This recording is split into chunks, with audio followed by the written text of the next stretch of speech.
And joining us right now is Mrutyunjay Mohapatra, Chief of the Indian Met Department.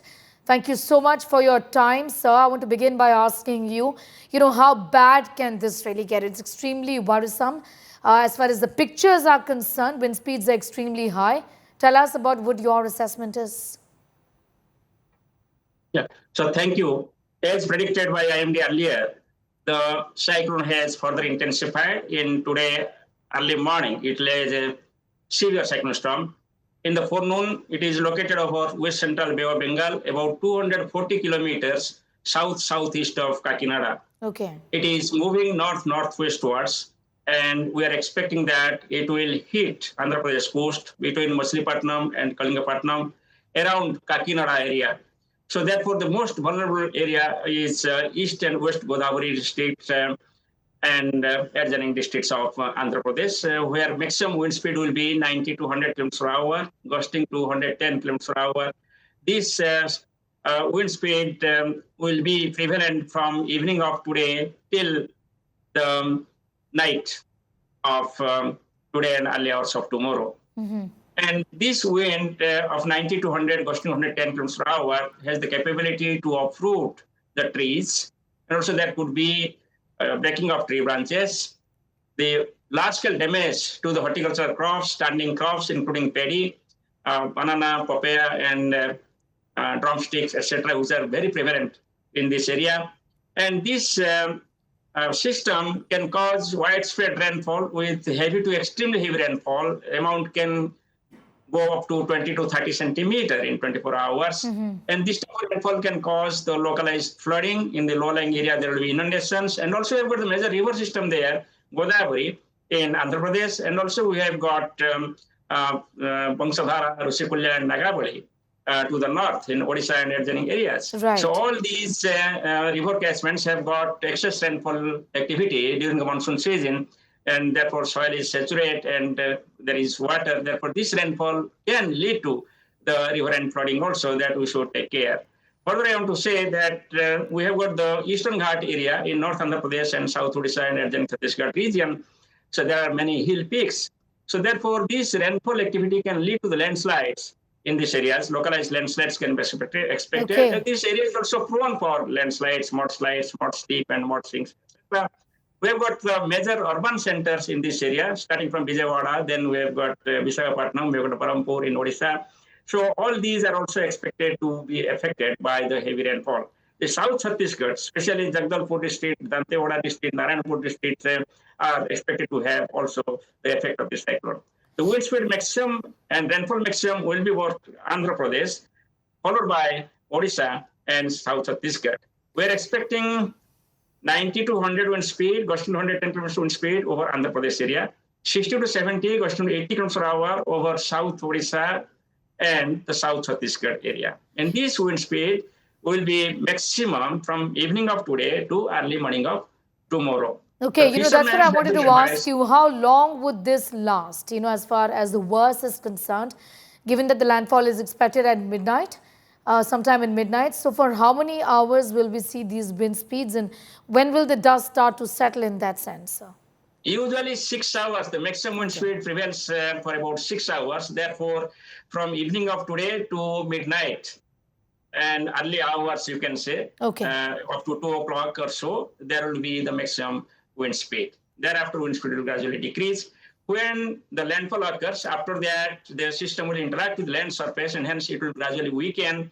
By morning of tomorrow, it will become a cyclonic storm early morning over the extreme South Odisha, that is Malkangiri district and adjoining areas. And then it will move towards South Chhattisgarh, and over South Chhattisgarh, it will become a depression tomorrow forenoon. These warnings have been issued by you, including the red alert, but I want to ask you in terms of the kind of work that has been done by the administration. Relief work, spreading awareness, preventing tourists from venturing into the seas, all of that. Are you satisfied in that sense? Is it something that gives you satisfaction that there would be little damage as far as human life is concerned?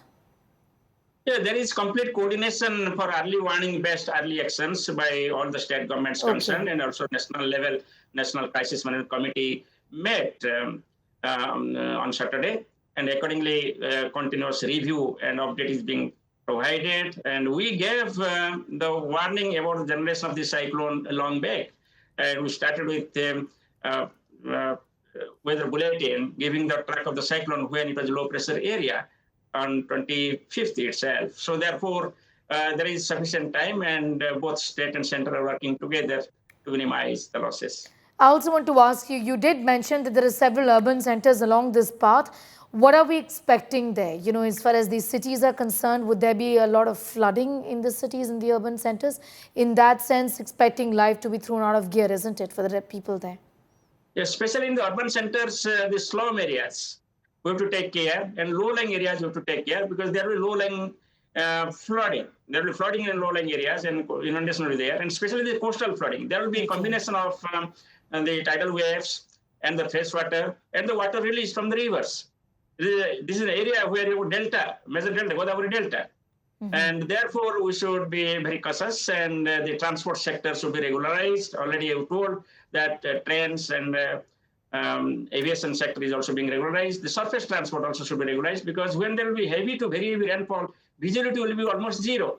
So you cannot travel, you can drive the vehicle, and once the wind speed reaches 65 kilometers per hour, it is impossible to drive any car or any vehicle. It is dangerous. So therefore, we advise that there should be complete regulation or the suspension of the movement of the vehicles during this cyclone landfall time.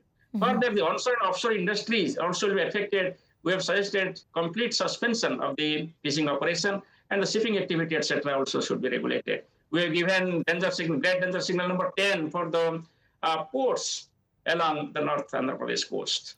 You know, I also want to ask you, I understand that to the tune of 40 lakh people or so actually in 19 Andhra Pradesh districts which has been categorized as the vulnerable zone here, sir. Yeah, there will be different types of vulnerability. The area where it is making landfall, that is around Kakinada area, there will be the maximum adverse impact in terms of the storm surge, in terms of the strong wind, in terms of the heavy to extremely heavy rainfall. But apart from that, that is the area within 100 kilometers to the north of Kakinada and south of Kakinada. Beyond that also, there will be heavy rainfall and gale winds, but the intensity will be less. So therefore, accordingly, warnings have been issued for the different districts of Andhra Pradesh and South Odisha and South Chhattisgarh. Also, the interior districts of Telangana, the adjacent districts of Telangana nearby to Andhra Pradesh, we have given heavy to extremely heavy rainfall warning for today. Your warning also is that among the states, it's going to be Andhra Pradesh, which is going to be the worst affected, then Odisha, Chhattisgarh, and of course, Tamil Nadu. And this is going to continue up until the 30th of October is what I understand. Yeah, by 30th, the rainfall activity will spread towards the north. We are expecting rainfall over Jharkhand, Bihar, and East UP. There also we can expect isolated heavy rainfall activity on 30th. All right. Similarly, the West Bengal. All right. In fact, I'm going to leave it at that for the moment. Thanking you for joining in. Mrutyunjay Mohapatra, the Chief of the Indian Met Department. These predictions have been made as far as Cyclone Montha is concerned.